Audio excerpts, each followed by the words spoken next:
जय जगन्नाथ। मु ममता बणी मो यूट्यूब चैनल साहित्य दीदी को आप समस्त को स्वागत करुच्ची। पिला माने या भितरे बेस किछि दिन गैप हो जाइछि। तमे भाबुथुओ जे मु बोते आउ पढेइबिनी नै, सेमति किछि नुह। खरा जेते जोर होउची तमर भी पाठ पढ़िया को इच्छा नथिबो, मोर भी पढ़िया को इच्छा नथिला, किंतु देखिली ना बहुत डेरी ही गलानी। एबे हमकु जहाले भी पढ़िया को पड़िबो।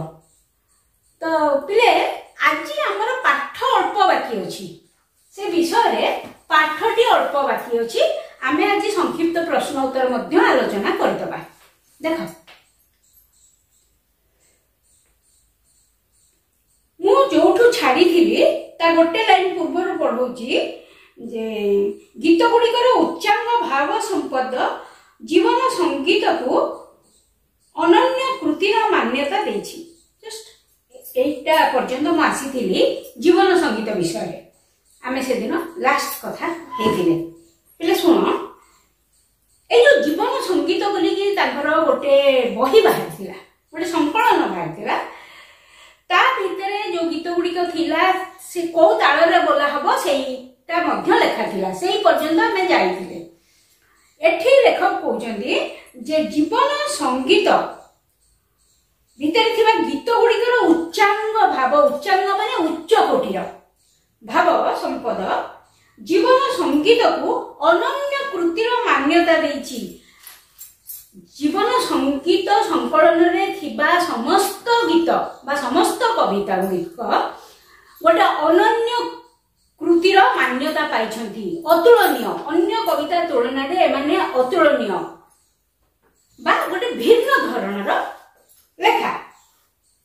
केही केही एहाकू रविंद्रनाथ टैगोरଙ୍କର गीतांजलि तुल्य महान कृति कीर्ति बोली कहिथांती। अनेक लोक कहती जे कांतकवि लक्ष्मीकांत महापात्रଙ୍କର जीवन संगीत रविंद्रनाथ टैगोरଙ୍କର गीतांजलि सहित समान। तेले तमे गीतांजलि ना सुनिछो कि ना मु जानिनी। रविंद्रनाथ टैगोर गीतांजलि बही पाई नोबेल पुरस्कार 1913 मसिया रे पाइथिले। नोबेल पुरस्कार ता पुनी कोन मु तुमको ओडिशा साहित्य एकेडमी पुरस्कार कथा कहिछि, केंद्र साहित्य एकेडमी पुरस्कार कथा कहिछि, सारल सम्मान कथा कहिछि। नोबेल पुरस्कार कथा मु तुमको कहि नै। नोबेल पुरस्कार होउछि गोटे विश्व स्तरीय पुरस्कार। सारा विश्व रो बछा बछा लोकंको एथि पई डका जाई थाए। साहित्य, संगीत, तमर विज्ञान, कला, अर्थनीति सब उपरे नोबेल पुरस्कार दिया जाए। रविंद्रनाथ गीतांजलि नोबेल पुरस्कार पाइथिला, गोटे विश्व स्तरीय पुरस्कार। मोर जहाँ मने हुए आमर मध्य गीतांजलि परी बही अछि ओडिया साहित्य रे, किंतु दीटा जिनसर अभाव अछि जोथि पई आमे नोबेल पुरस्कार पर्यंत जाई पारिनु। प्रथम कथा हला रविंद्रनाथ गीतांजलि इंग्लिश रे ट्रांसलेट हेतिला। जेहेतु इंग्रजी गोटे इंटरनेशनल लैंग्वेज तो सेटार प्रसार हे गला बहुत, प्रचार हे गला बहुत। द्वितीय कथा बेंगल लोक माने जतिकी तांकर साहित्य को प्रचार और प्रसार करती ओडिसा रे सेटा देखा जायनी। जदि हो ओडिया साहित्य बेंगल साहित्य टारो अनेक समय रे उन्नत बोली करी जणा जायछि, किंतु आमर सेति प्रसार नाही बा प्रचार नाही। आउ आमर सेति सेते बेले एमिति किछि बही इंग्रजी साहित्य रे अनुवाद हेइ नथला। एबे धीरे धीरे धीरे धीरे होउछि। किए जाने काली हुए तो आमे भी नोबेल पुरस्कार पाइबा, आम साहित्य पाइबो। एई आशा तो आमे निहाती समस्त रखिबा उचित। ठीक अछि। देखो जातीय भाव, देशप्रीति और जातीयतार वंदनामूलक केतोटी कविता तांको जातीय संगीत कविता संकलन रे स्थान पाइछि। पिले जीवन संगीत और जातीय संगीत कन्फ्यूज जमा करबनी। जीवन संगीत रे उच्च कोटिर आध्यात्म भाव चिंताधारार कविता, किंतु जातीय संगीत संकलन रे कोन हिची ना जातीयता भाव संगीत, देश प्रीतिमूलक संगीत, देशर वंदनामूलक संगीत, वीरमानकर वंदनामूलक संगीत, एमती संगीत जातीय संगीत कविता संकलन रे प्रकाश पाइछि। जोटि जीवन संगीत रे आमे देखिबा जे अध्यात्ममूलक रचना बा अध्यात्मवाद उच्चांग रचना पूर्वरु प्रकाश पाइथिबा तांकर दुंदुबी कविता संकलन रे स्थानित वंदे उत्कल जननी जातीय संगीत संकलनभुक्त होइछि। वंदे उत्कल जननी आगुरु तांकर दुंदुबी बोलिकिरी गोटे कविता संकलन बाहरतिला सेइथिरे स्थानित होइतिला, किंतु परवर्ती अवस्था रे जेहेतु ताहा निज जन्मभूमि वंदना संगीत वंदे उत्कल जननी उत्कलर वंदना संगीत सेथिपई से कविताटा तांकर जातीय संगीत संकलन रे स्थान पाइथिला। ओडिशा सरकार तरफ वंदे उत्कल जननी संप्रति राज्य संगीतर मान्यता लाभ करछि। या पूर्व तो मु कहिछि 2020 मसिया रे आम राज्य सरकार वंदे उत्कल जननी को राज्य संगीतर मान्यता देइथिले।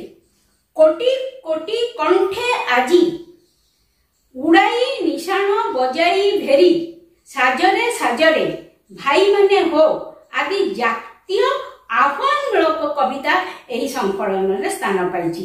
को संकलन जातीय संगीत संकलन रे कोन कोटि कोटि कंठे आजी गोटे कविता उड़ाई निशान बजाई भेरी निशान माने पताका साजरे साजरे भाई माने हो एमती अनेक जातीय आह्वानमूलक कविता एथिरे स्थान पाइछि। कोथरे ना जातीय संगीत रे आह्वान माने डाक डाकरा जाति को उत्थित करिया पई जो डाकरा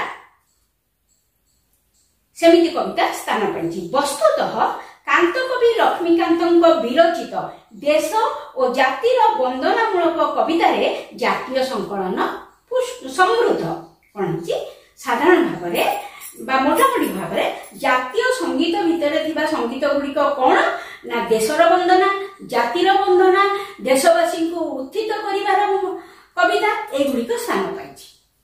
तापर पैराग्राफ देखबिले कांत कवि लक्ष्मीकांत महापात्र थिले वैष्णव तेणु तांको लेखनी रे स्वेदश प्राणता आशावादर झलक सहित सौंदर्य श्रित महान भावना आदि सर्वत्र प्रकाश पाइछि। से थिले वैष्णव वैष्णव धर्म ग्रहण करथिले तेणु तांको लेखा गुड़िकरे आमे विशेषतः निज देश को भल पाइबा कथा देखू एवं गोटे आशा जो माने भगवान को विश्वास करती से माने आशावादी निराशावादी नुहंती हैला आशा सब बेले तांको लेखा रे सेटा आमे देखिबा को पाउ। आध्यात्मिक उच्चांग भाव बेले बेले तांको सृष्टि को अनन्य करछि। एई जो आध्यात्मिक क्षेत्र रे गोटे उच्च कोटिर भावना अनेक समय रे तांको लेखा को कोन करछि ना अनन्य करछि अन्य ठारो भिन्न करछि अतुलनीय करछि जार कोनोसी तुलना ही नाही। अधिकांश रचना आवेदन रे पाठक को हास्य माध्यम रे सुखानुभव देछि आ कोन हिछि अध्यात्म भाव देखैछि आउ कोन हिछि ना अधिकांश रचना रे कोन हिछि से हास्य माध्यम रे पाठक को सुख दैछन्ति माने हसैछन्ति पाठक को। ओडिया साहित्यर सब विभाग रे लेखनी चालना करी कृति गुड़िकर उत्कृष्टता हेतु कांत कवि लक्ष्मीकांत महापात्र जश देहे आयुष्मान होई रहिचंती ओडिया जाति निकटरे कोन हैला तांको रचना सी ओडिया साहित्यर सब विभाग रे रचना जारी रखिथिले अर्थात सीए प्रबंध लिखुथिले सीए नाटक लिखुथिले सीए लाइका लिखुथिले सीए प्रहसन लिखुथिले से कविता लिखुथिले एमती सब विभाग रे से लेखनी चालना करथिले जहा फल रे कि कोन हिची तांको जश देहे आयुष्मान होई से रहिचंती जश देहे एमती गोटे पद तमे चिलिका काव्य रे देखिया को पाइबो जोठी कि राधानाथ राय कवि सूर्य बलदेव रथन को कहिचंदी।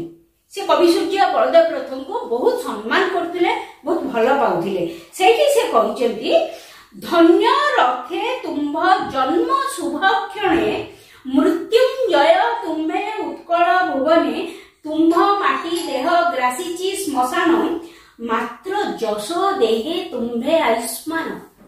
ସେ କହିଛନ୍ତି ରାଧାନାଥ ରାୟ ବଳଦେବ ରଥଙ୍କୁ ଏଇଟା କହିଛନ୍ତି ଯେ ତମେ ହଉଛ ଜଣେ ମାନେ ମୃତ୍ୟୁଞ୍ଜୟ, ଉତ୍କଳ ଭୁବନରେ ତମେ ହଉଛ ମୃତ୍ୟୁଞ୍ଜୟ। ତୁମର ମାଟି ଦେହ ଶ୍ମଶାନ ଗ୍ରାସ କରିଛି, କିନ୍ତୁ ତମର ଯଶ ରୂପକ ଦେହ ଅର୍ଥାତ୍ ତମେ ତମର କୀର୍ତ୍ତି ଯୋଗୁ এই উৎকଳ ভুবନରେ ସବୁଦିନ ଚିରଞ୍ଜୀବୀ ହେଇକି ରହିବ ବା ଦୀର୍ଘଜୀବୀ ହେଇକି ରହିବ। ଏଠି ମଧ୍ୟ କାନ୍ତ କବି ଲକ୍ଷ୍ମୀକାନ୍ତଙ୍କୁ ସେଇ କଥା କୁହାଯାଇଛି, ଯଶ ଦେହେ ସେ ଆୟୁଷ୍ମାନ, ଅର୍ଥାତ୍ ନିଜ ସୁଗୁଣର ବା ନିଜ ସୁଗୁଣ ଜନିତ ଖ୍ୟାତି ଯୋଗୁ ତାଙ୍କର ଶରୀରକୁ ଯଶସ୍ୱୀ ଶରୀର ବା ଯଶ ଦେହ ବୋଲି କୁହାଯାଇଛି ଏବଂ ତାଙ୍କୁ ଆୟୁଷ୍ମାନ କୁହାଯାଇଛି, ଚିରଞ୍ଜୀବୀ କୁହାଯାଇଛି, ଦୀର୍ଘଜୀବୀ କୁହାଯାଇଛି। ପିଲେ ଆମ ତମ ପରିକା ଲୋକମାନଙ୍କୁ କେବେ ଚିରଞ୍ଜୀବୀ କୁହାଯାଇ ପାରିବ ନାହିଁ ବା ଯଶସ୍ୱୀ ଶରୀର କୁହାଯାଇ ପାରିବ ନାହିଁ, ଆମେ ସାଧାରଣ ଲୋକ। କିନ୍ତୁ ଏମିତି ଅନେକ ଲୋକ ଅଛନ୍ତି ଯୋଉମାନେ କି ତାଙ୍କର କୀର୍ତ୍ତି ଯୋଗୁ ତାଙ୍କର ସୁଗୁଣ ଯୋଗୁ ତାଙ୍କର ମୃତ୍ୟୁ ହୋଇଯିବା ପରେ ମଧ୍ୟ ଲୋକଲୋଚନରେ ଅଛନ୍ତି, ଆଜି ପର୍ଯ୍ୟନ୍ତ ଅଛନ୍ତି। ସେମିତି ଜଣେ ଚରିତ୍ର ବା ସେମିତି ଜଣେ ବ୍ୟକ୍ତି ଥିଲେ କାନ୍ତ କବି ଲକ୍ଷ୍ମୀକାନ୍ତ। ପ୍ରତ୍ୟେକ ମଣିଷକୁ ତାର ମୃତ୍ୟୁ ପରେ କିଏ ବଞ୍ଚେଇ ରଖେ? ତାର କୀର୍ତ୍ତି, ତାର ଯଶ। ଆମେ ଯଦି ସେମିତି କାମ କରିବା ଆମେ ବି ବଞ୍ଚି ରହିବା ସବୁଦିନ ପାଇଁ। ଆମର ଶରୀର ମାଟିରେ ମିଶିଯିବ କିନ୍ତୁ ଆମେ ଲୋକ ମୁଖରେ ବଞ୍ଚି ରହିବା। ଦେଖ ପିଲେ, এইଭଳି ଜଣେ ମହାପୁରୁଷଙ୍କ ଜୀବନୀ ଓ ସାହିତ୍ୟ କୃତି ଓଡ଼ିଶାବାସୀଙ୍କୁ ନୂତନ ଦିଗ୍ଦର୍ଶନ ଓ ପ୍ରେରଣା ଦେଇ ଆସୁଥିବାରୁ ତାଙ୍କ କୃତିତ୍ୱ ଓଡ଼ିଆ ପାଠକମାନଙ୍କ ନିକଟରେ ଆଦରଣୀୟ ହୋଇ ରହିଛି ଏବଂ ଚିରକାଳ ଗ୍ରହଣୀୟ ହୋଇ ରହିବ ମଧ୍ୟ। ମାନେ କାନ୍ତ କବି ଲକ୍ଷ୍ମୀକାନ୍ତଙ୍କର ଜୀବନୀ ଆଉ ସାହିତ୍ୟ କୃତି ଦେଖି ସାରିଲା ପରେ ଆମେ ନିଶ୍ଚିତ ଭାବରେ ସ୍ୱୀକାର କରିବା ଯେ ସେ ଜଣେ ମହାପୁରୁଷ ଥିଲେ। ତେଣୁ ତାଙ୍କର ଜୀବନୀ ଆମକୁ କାଳ କାଳ ପ୍ରେରଣା ଦବ, କାରଣ ତାଙ୍କ ଜୀବନ କାଳ କେମିତି କଟିଥିଲା ପିଲେ ତମେ ଜାଣିଛ, କେତେ ଦୁଃଖରେ କଟିଥିଲା। କିନ୍ତୁ ସେଇ ଦୁଃଖକୁ ନୀଳକଣ୍ଠଙ୍କ ପରି, ସେଇ ଦୁଃଖର ବିଷକୁ ନୀଳକଣ୍ଠଙ୍କ ପରି ସିଏ ଢୋକି ଦେଇଥିଲେ ଏବଂ ତାଙ୍କର ପ୍ରତ୍ୟେକ କବିତା ପ୍ରତ୍ୟେକ ନାଟକରେ ସିଏ ଲୋକଙ୍କୁ ହସେଇବାକୁ ଚେଷ୍ଟା କରିଥିଲେ, କାରଣ ଦୁଃଖ କଣ ସେ ବୁଝିଥିଲେ। ସେଇଥିପାଇଁ ସେ ଚାହୁଁନଥିଲେ ଅନ୍ୟମାନେ ଦୁଃଖ ପାଆନ୍ତୁ। କମ୍ ସେ କମ୍ ଏଇ ପ୍ରେରଣା ତ ଆମେ ତାଙ୍କଠୁ ପାଇବା ବା ପାଉଛନ୍ତି। ଆଉ ଏଇଟା ତୁମ ପାଇଁ ଗୋଟେ ମହାନ ଶିକ୍ଷା। ଜୀବନର କୌଣସି ବିପଦ ସମୟରେ ତମେ ହାରିଯିବନି, ତାକୁ ସାମ୍ନା କରିବ। ତା ହେଲେ ସିନା ତମେ ଉପରକୁ ଉପରକୁ ଉଠିବ, ନହେଲେ କେମିତି? ପିଲେ ବିଷୟ ତ ଏଇଠି ସରିଗଲା। ୟା ପରେ ଆମେ କ୍ଷୁଦ୍ର ଉତ୍ତରମୂଳକ ପ୍ରଶ୍ନର ଆଲୋଚନା କରିବା। ସବୁଗୁଡ଼ିକ ମୁଁ ବ୍ଲାକବୋର୍ଡରେ ଲେଖିଛି, କେବଳ 6 ନମ୍ବର ଠାରୁ ଲେଖିନି, 1 ରୁ 5 ଯାଏ ଲେଖିଛି। ପିଲେ ଏବେ ଆମେ ସଂକ୍ଷିପ୍ତ ପ୍ରଶ୍ନ ଉତ୍ତର କରିବା, ଏଇ ବିଷୟର ସଂକ୍ଷିପ୍ତ ପ୍ରଶ୍ନ ଉତ୍ତର। ଦେଖ ପିଲେ, ପ୍ରଥମ ପ୍ରଶ୍ନ ହେଉଛି ନିମ୍ନ ଶବ୍ଦ ଗୁଡ଼ିକର ବିପରୀତ ଅର୍ଥବୋଧକ ଶବ୍ଦ ଲେଖ। ମୁଁ ଉତ୍ତର ସବୁ ଲେଖିଦେଇଛି, ଖାଲି ପଢି ଦଉଛି। ରୋଚକ, ରୋଚକର ବିପରୀତ ଅରୋଚକ। ବୁଦ୍ଧିମାନ ବିପରୀତ ବୁଦ୍ଧିହୀନ, ନିର୍ବୋଧ ମଧ୍ୟ ହେଇପାରିବ। ଆସକ୍ତ ତାର ବିପରୀତ ଅନାସକ୍ତ। ପ୍ରଶଂସା, ପ୍ରଶଂସାର ବିପରୀତ ନିନ୍ଦା। ଛଦ୍ମ, ଛଦ୍ମର ବିପରୀତ ପ୍ରକୃତ ବା ବାସ୍ତବ, ଯାହା ଲେଖିପାରିବ। ହସିବା, ହସିବା ବିପରୀତ କାନ୍ଦିବା। 2 ନମ୍ବର ଦେଖ, ସନ୍ଧି ବିଚ୍ଛେଦ କର।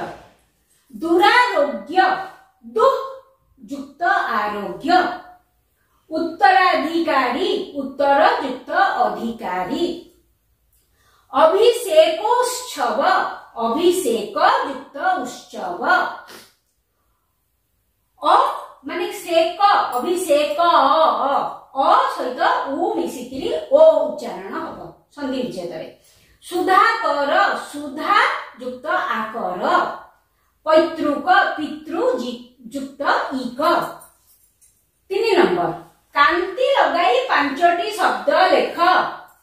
कांति है, कांति लगाई 5टी शब्द कौन हो परिबो? निहार कांति, तुषार कांति, चंद्र कांति, तरुण कांति, सूर्य कांति। पिले शांति नगर बहुत शब्द अच्छी एमती माने नुह जे तमे एई पांचटा लिखिबो एई पांचटा लिखिबार आउ किछि यदि तमे जानिथिबो लिखिबार 4 नंबर नित्य युक्त आनंद समान नित्यानंद एही परी कोन हबो सत्य युक्त आनंद सत्यानंद भैरव युक्त आनंद भैरवानंद पूर्ण युक्त आनंद पूर्णानंद रस युक्त आनंद रसानंद ब्रह्म युक्त आनंद ब्रह्मानंद। 5 नंबर देख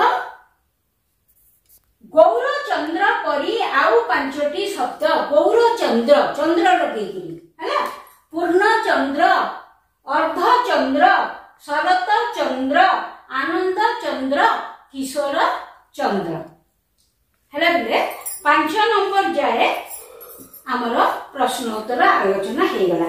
एबे आमे 6 नंबर ठू कहबा। अच्छा पिले जेहेतु एठी जगह नहीं मु केवल प्रश्न पढ़ी उत्तर मध्य कहिदेबी हैला। 6 नंबर देखो क्षुद्र उत्तर मूलक प्रश्न कांत कवि नाम लक्ष्मीकांत रखा जाइथिला काहीकि कांत कविंकर जन्म माणवसा गुरुवार रे होइथिबारु तांकर नाम लक्ष्मीकांत रखा जाइथिला।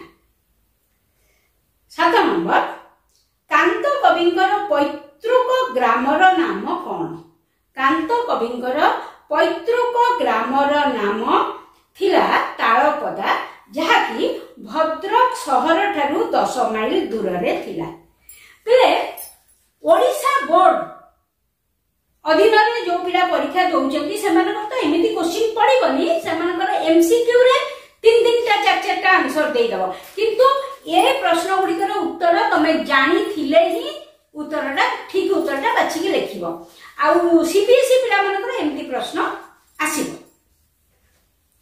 8 नंबर लक्ष्मीकांतଙ୍କ पिताଙ୍କ नाम कोन ओ से केउ वृत्ति अवलंबन करथिले लक्ष्मीकांतଙ୍କ पिताଙ୍କ नाम चौधरी भागवत प्रसाद सामंतराय महापात्र ओ से वकिलाती वृत्ति अवलंबन करथिले तांकर वृत्ति थिला वकिलाती।